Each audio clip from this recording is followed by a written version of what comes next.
How to fix sign out not available due to restrictions on Apple ID.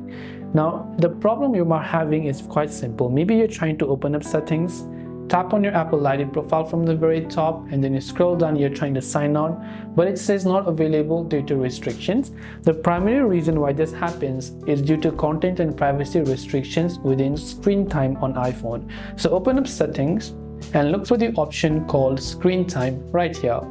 Now you might have enabled all of this communication and all these limits over here. So what I would recommend you do is just simply turn off screen time itself. So you can turn off app and website activity right here as well. You can also go to content and privacy restrictions. If you've enabled them, make sure to disable them.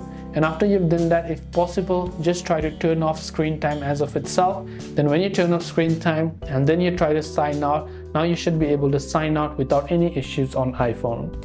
So I hope that this video helped you. If you have got any further questions, feel free to also leave them down in the comment section below. As always, thanks for watching till the very end of the tutorial, and see you soon in our next video.